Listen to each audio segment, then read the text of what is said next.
لله رب العالمين والصلاة والسلام على رسوله الأمين وعلى آله وأصحابه أجمعين وبعد. محترم بھائیوں، خلافت راشدہ کے تعلق سے ہمارا درس جو عمر رضی اللہ تعالی عنہ کے دور خلافت میں کس طرح سے کورٹ کا سسٹم رکھا گیا اور کس طرح سے اس کو اور زیادہ ترقی یافتہ بنایا گیا، نئے زمانے کے نئے تقاضوں کو سامنے رکھتے ہوئے اسی کے بارے میں باتیں آپ کے سامنے چل رہی تھیں.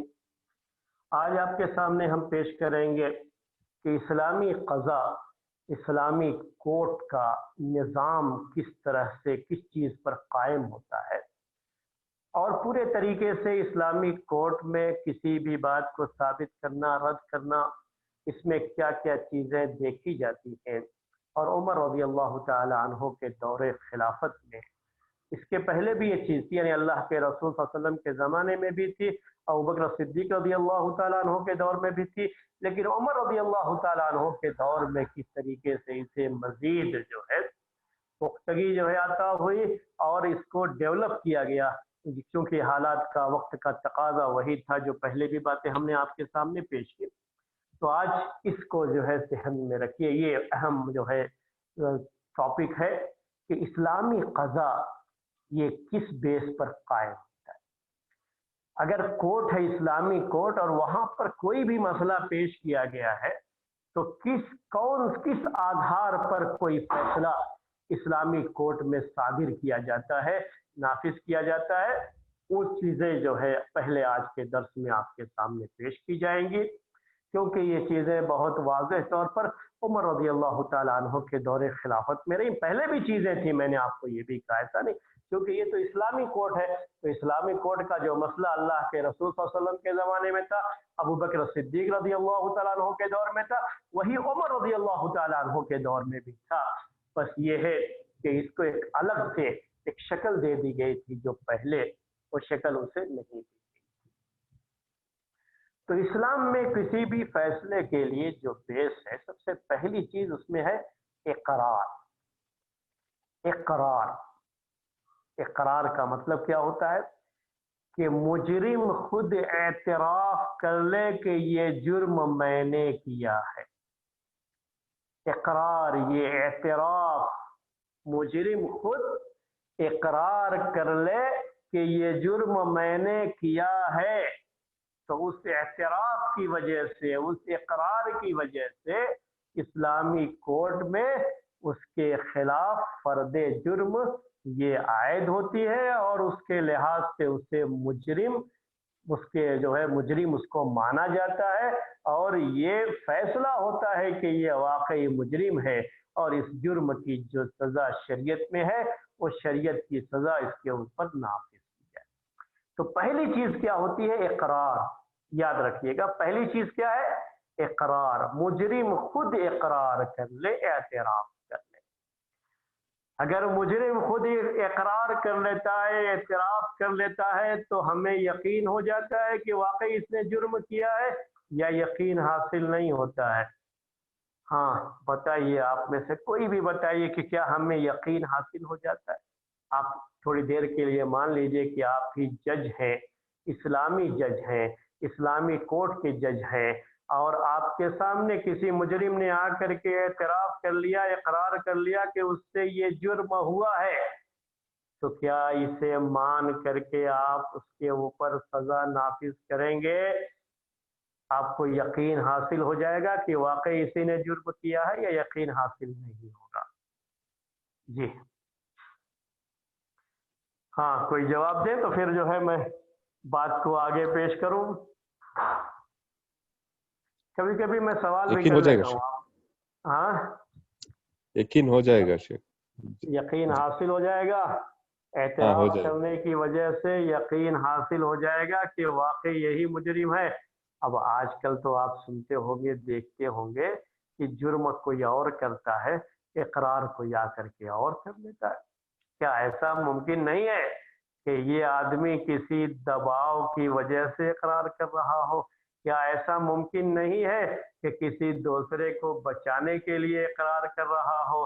کوئی دباؤ تو نہیں ہے لیکن کسی اور کو بچانے کے لیے جس کو اس نے اپنی آنکھوں سے دیکھا ہے جرم کرتے ہوئے، لیکن اس کو بچانے کے لیے یہ آگے بڑھ کر کے خود اعتراف کر رہا ہے تاکہ وہ بچ جائے اور اس کے بدلے میں اس کو سزا مل جائے۔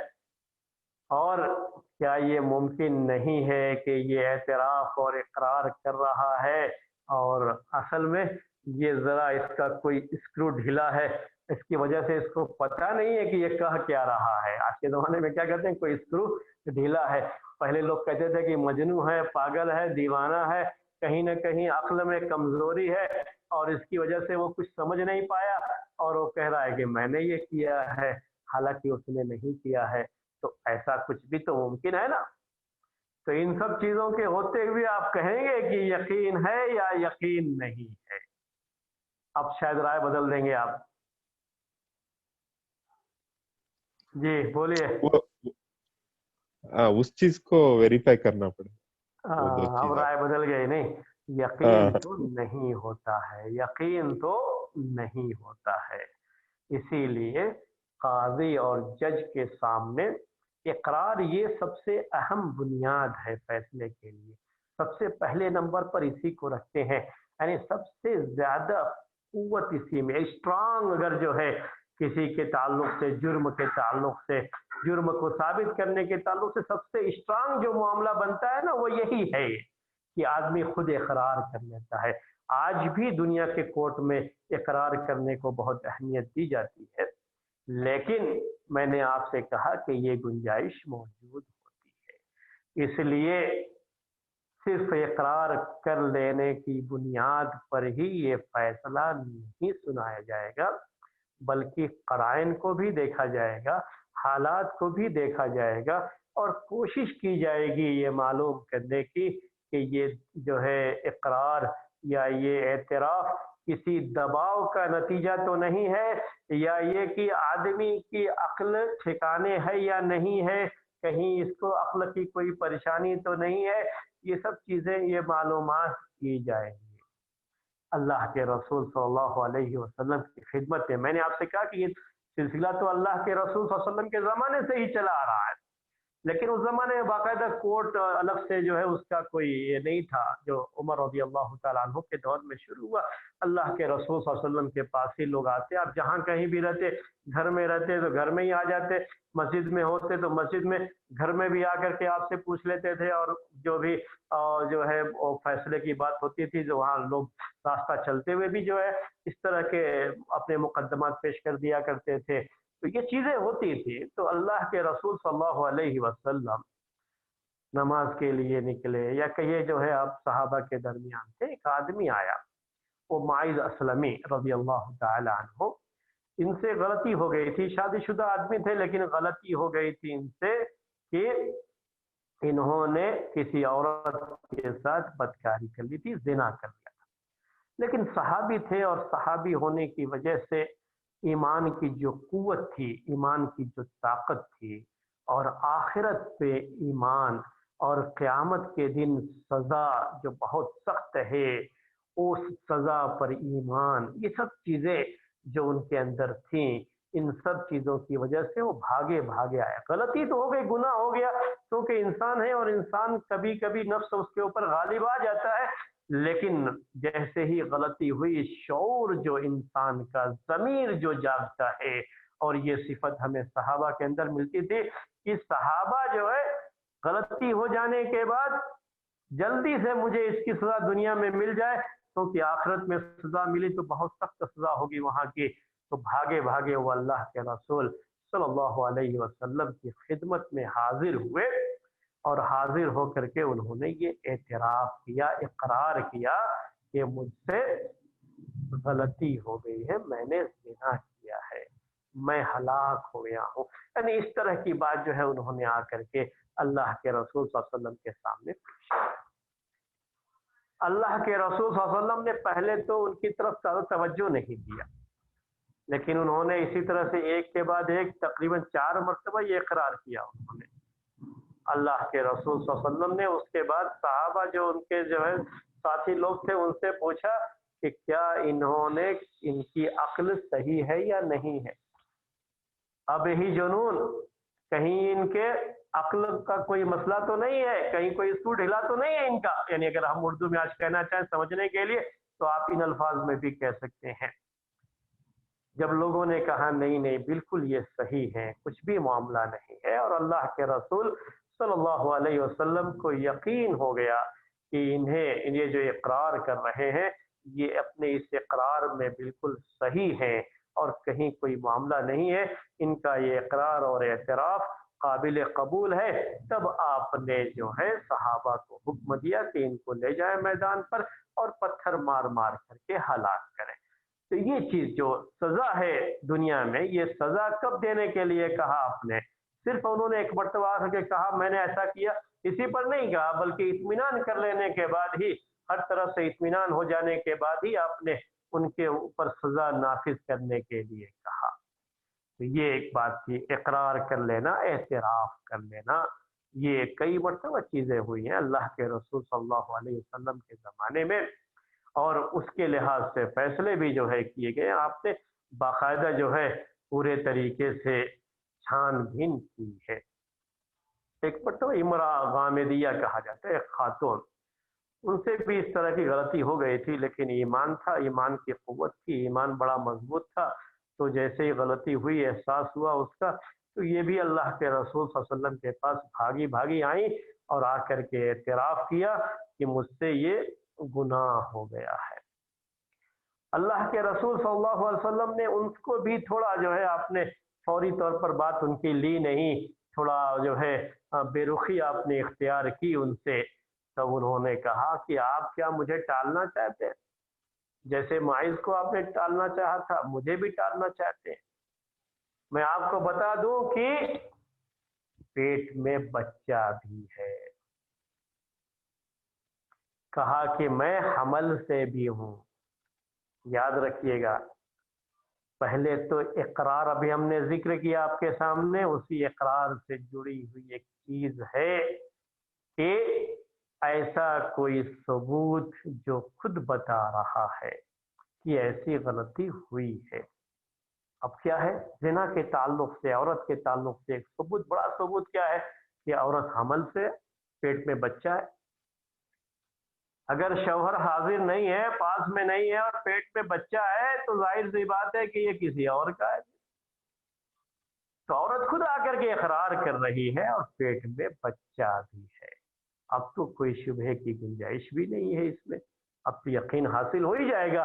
اور اللہ کے رسول صلی اللہ علیہ وسلم نے کہا ان سے, بہرحال جو اسلامی کورٹ کا فیصلہ ہوتا ہے وہ یہی کہ ٹھیک ہے, بہرحال اب وہ جو ہے اس حالت میں ان کو پتھر مار کے ہلاک کریں گے, تو جو پیٹ میں بچہ ہے وہ بھی چلا جائے گا. تو پہلے وہ بچہ پیدا ہو جائے, اس کے بعد ہی ان کو رجم کیا جاتا ہے جب عورت حمل سے ہو جاتی ہے. تو یہ بھی اعتراف کرنے کا ایک اہم جو ہے ذریعہ ہے کہ خود پیٹ میں بچہ, اس کو کہتے ہیں ایک اہم ثبوت مانا جاتا ہے. اقرار کے قائم مقام ہے یہ, اور کیونکہ اس کے بغیر پیٹ میں بچہ کیسے آیا, یہ اپنی جگہ پر ایک سوال اٹھتا ہے. یہ چیزیں اسی طرح سے قتل کے معاملے میں ہیں, اسی طرح سے چوری کے معاملے میں ہیں, سارے معاملات میں یہ اسی طرح کی باتیں ہوتی ہیں کہ آدمی خود آ کر کے اعتراف کر لے کہ مجھ سے یہ غلطی ہوئی ہے, اقرار کر لے. اگر سامنے والوں نے مطالبہ بھی کیا ہے اور ان کو لا کر کے کورٹ میں پیش بھی کر دیا ہے, کورٹ میں پیش کرنے کے بعد باقاعدہ وہ اقرار کر لے, تو یاد رکھیے کہ اقرار کر لینا یہ ایک بہت بڑا ثبوت ہے, اور جو بھی ثبوت پیش کیے جاتے ہیں اس میں یہ بہت اونچے درجے کا ثبوت مانا جاتا ہے, اسی لیے اس کو پہلے نمبر پر بیان کرتے ہیں, الاقرار و الاعتراف.